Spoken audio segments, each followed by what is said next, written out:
Wild Bill Steely, the president of Interactive Magic, obviously had a deeply moving experience when he played his first video game, Star Raiders. His fledgling company's latest game, Star Rangers, is done in the same style as that wonderful game of yesteryear. Not just a shooter, the designers of Star Rangers are throwing in a healthy dose of strategy, making it a shooter for the thinking person. The Star Rangers are a team of folks who patrol the galactic border against whatever baddies may come along. Based on the legendary Texas Rangers who defended their territory against Mexican banditos, the Star Rangers must protect their portion of the galaxy from raiding aliens, who are aiming to get a foothold on whatever territory they can. In a departure from linear mission assignments found in games like Wing Commander and TIE Fighter, the player decides for himself where to go and who to fight. Beginning with a map which shows the current situation, the player must place sonar buoys in the unknown areas of space to monitor enemy movement. Using this information and factoring in considerations like time and fuel, the player must plan strategic attacks to defend against the enemy. Being billed as a kind of intergalactic chess, strategy plays a large part in Star Rangers.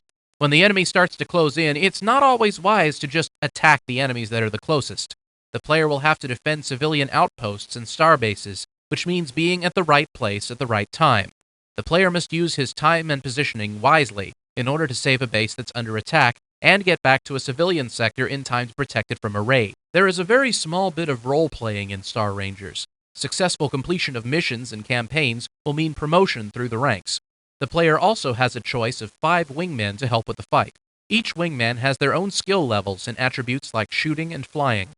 As in other games, the player can give the wingman orders like cover me and attack my target. But in Star Rangers, the player can also assign the wingman to other sectors of the galaxy.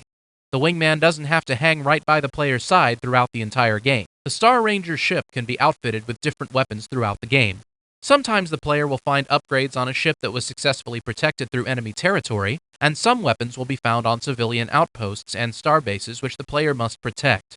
Mostly lasers and missiles, there should be around 8 different weapon types when released. Although based on a game from years ago, the presentation should be totally 90s, featuring animated cutscenes, SVGA graphics, digital sound effects, an original soundtrack, realistic feeling flight models, and 7 different enemy types.